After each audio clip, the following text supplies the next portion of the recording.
جبرائیل علیہ السلام نے کہا کہ سب سے پہلے دروازے میں، سب سے نچلے والے دروازے میں منافقین ہوگا، اس کا نام حاویہ ہے۔ قرآن نے کہا فَأُمُّهُ حاویہ۔ دوسرے دروازے میں مشرکین ہوں گے، اس کا نام سقر ہے۔ قرآن نے کہا وَمَا أَدْرَاكَ مَا سَقَرْ۔ تیسرے دروازے میں ثابت بت پرست لوگ ہوں گے، اس کا نام جہیم ہے۔ فَإِنَّ الْجَحِيمَ هِيَ الْمَأْوَى۔ قرآن نے اس کو یوں بیان کیا۔ چوتھے دروازے میں یہودی ہوں گے، اس کا نام لظا ہے۔ قرآن نے کہا کَلَّا إِنَّهَا لَظَىٰ نَزَّاعَةً لِلشَّوَىٰ۔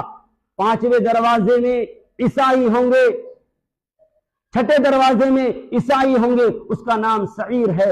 فَرِيقٌ فِي الْجَنَّةِ وَفَرِيقٌ فِي السَّعِيرِ۔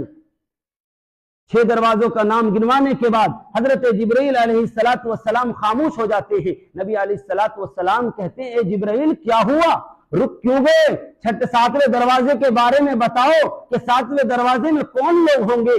تو حضرت جبرائیل نے کہا یا رسول اللہ مجھے 7ویں دروازے کے بارے میں مجھ سے نہ پوچھئے، لیکن جب نبی علیہ السلام اصرار کرتے ہیں کہ نہیں مجھے بتاؤ کہ 7ویں دروازے کے اندر کون رہیں گے، پھر جبرائیل علیہ السلام کہتے ہیں 7ویں دروازے کے اندر اس امت کے وہ گنہگار لوگ ہوں گے جنہوں نے بڑے بڑے گناہ کیے اور توبہ کیے بغیر ہی مر گئے۔